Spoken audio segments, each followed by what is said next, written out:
Welcome to CPT 176, the online course that will prepare you for desktop administration in a Microsoft environment. I am Dr. Barbara Stoops, and I am your instructor for this semester. I'm pleased to have you in class and have created these recordings in order to provide you with a basic orientation of how the course works and what you need to be doing in order to successfully complete the course. As you can see here, I love my little animated graphics. They keep everything kind of fun and interesting. As you can see here, you must have your book and MLO access now so that you can complete your quizzes successfully and also complete your lab assignments. This is what the textbook looks like for CPT 176. Also, the exam is 70-697. That is the certification exam for Microsoft so that you can become a Microsoft certified professional in Windows 10. This course is designed to fully prepare you for that certification exam. Once again, note, the book is an ebook, and it can be found at the front desk of the bookstore in the Beltline campus. It is not available at the airport campus. All NSM courses are taught at Beltline. Consequently, all of these textbooks are here at Beltline. You must have this text and the MOAC access code because you will have assignments due at the end of week 1. I will show you that in a few minutes. Then also, here is where you can click to go to your labs. We're going to return to that in just a moment. Let's go up here and initially look at the course tools and content. This is where you're going to find the syllabus and also the description of everything that you need to be doing within your course. So let's start with the course syllabus. This is my addendum to the syllabus, and as you look through this, here are my office hours. When you need help, please feel free to come in and see me during my office hours. I am here typically longer than these specific times, but I may or may not be in class, so you can call in advance. Also, while you're getting started, don't hesitate to email me. Here's my email address.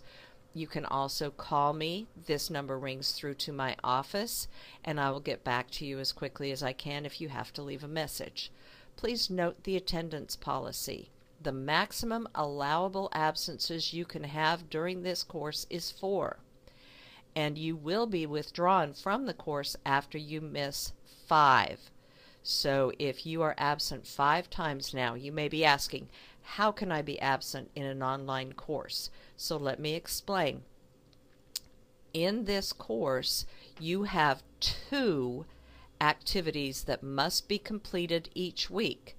Each of those activities and the submission of those activities count as your attendance during the week. So submitting 2 activities actually gets you counted for 2 days of attendance each week.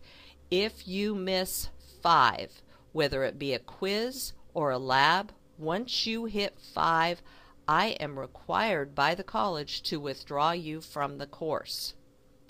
So you do not want to miss 5 assignments and or quizzes. Also, please note that no assignments or quizzes will be accepted late, nor will any lab work be accepted via email.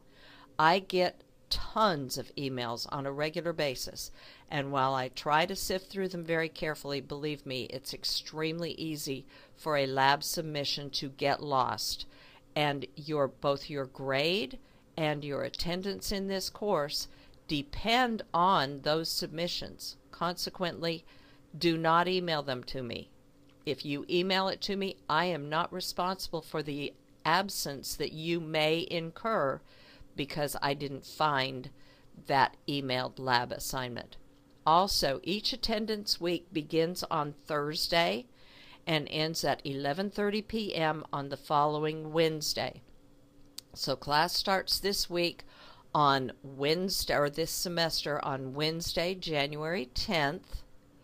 The actual week for attendance will end on January 17th at 11:30 p.m. So be aware that that is how your weeks will run throughout this course. Moving down, you can see here that your quizzes are 35% of your grade, your online labs are equally 35% of your grade, and your final exam is 30% of your grade.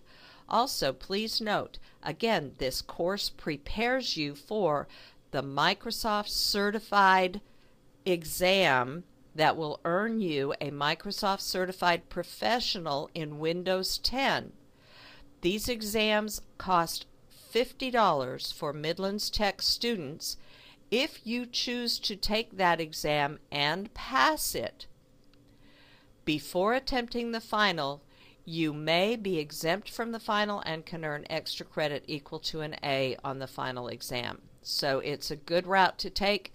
I find that students will say, oh, I do want to take the certification exam, but I'm going to wait until class is out and I'm on a break and then I'll go take it. And you know, that's the biggest indication that you're not going to do well when you do take it, because you'll put it off, you'll forget the material, and then you'll say, oh my goodness, I've got to study a whole lot more now before I can go take the certification exam. So that's why I build this little incentive in there, that if you take it before the final exam, you can exempt the final and earn full credit for the exam. If you take it and pass it, if you take it and fail it, that's not going to be the same.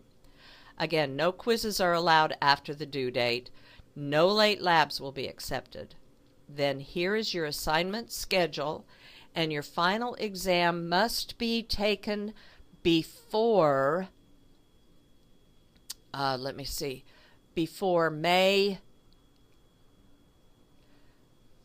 May 5th. You must take your final exam. However, in this class, because it's an online class, you can work ahead. You can take that final exam at any time after you have completed all of your labs and all of your quizzes.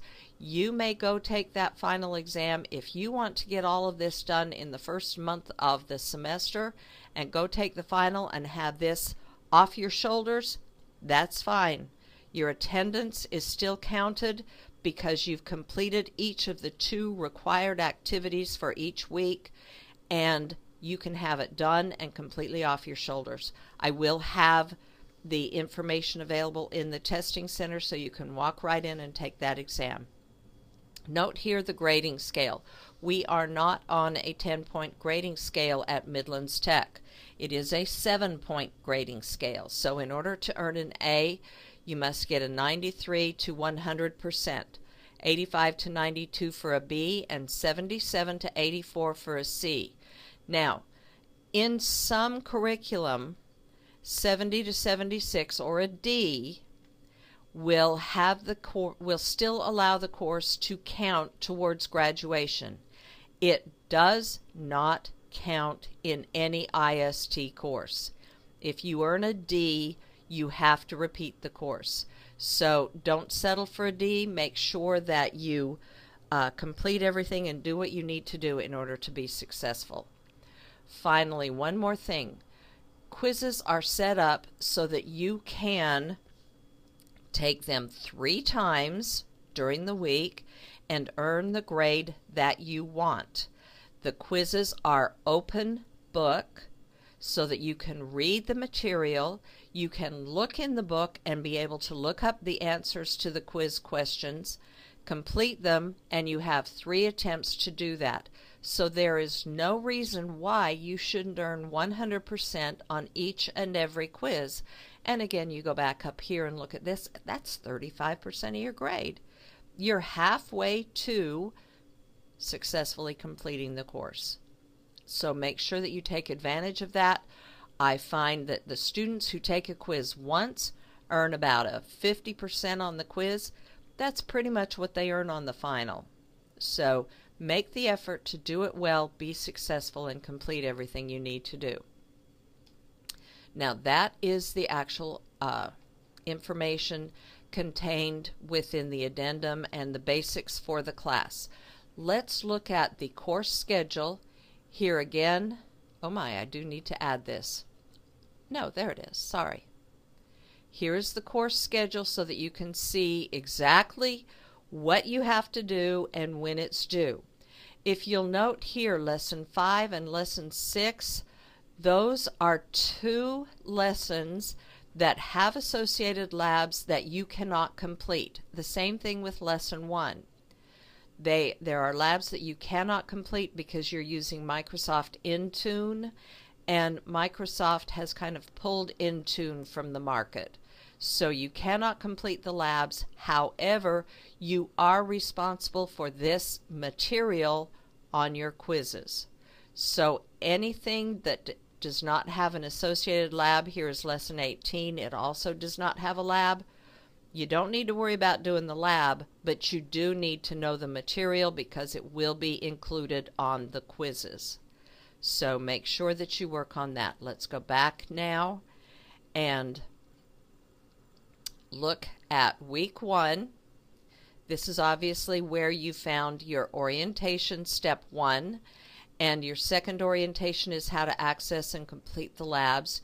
You then have an orientation quiz that is due by January 12th. That is this coming Friday, January 12th.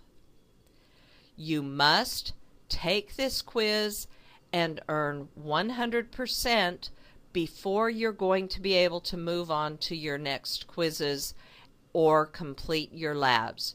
You must take this quiz and earn 100% before you can begin taking your quizzes, the rest of your quizzes, and submitting your labs. So make sure that you get this quiz complete before January 12th. You don't necessarily have to have the book in order to pass the orientation quiz. That's what these videos are for. But make sure that you get that done and earn the 100%. You only have 3 attempts. You do not have unlimited attempts. There are only 15 questions on this quiz. It just helps to reiterate what we're covering in these orientation videos. Now, as you move through the rest of this, you can see that you have PDFs. These are actually the PowerPoints for each of the lessons. They do supplement the material that's in your textbook very well, so you may want to review those PowerPoints. I have a video up to help you get through Lab 2. There's actually Part 1 and Part 2 for Lab 2, so that you get some guidance as to how to complete these labs the first time. Then you have your quizzes, and you see right here, I see this quiz because this is my interface. You will not, and I'll show you that in a second. You must earn greater than 100% on the orientation quiz that is due 1/12, and all conditions must be met. Now let me change this to a student view, and you'll see that you won't even be able to see that quiz right now. We'll go to Content, Week 1, and the quiz doesn't even show up down here for the Week 1 quiz.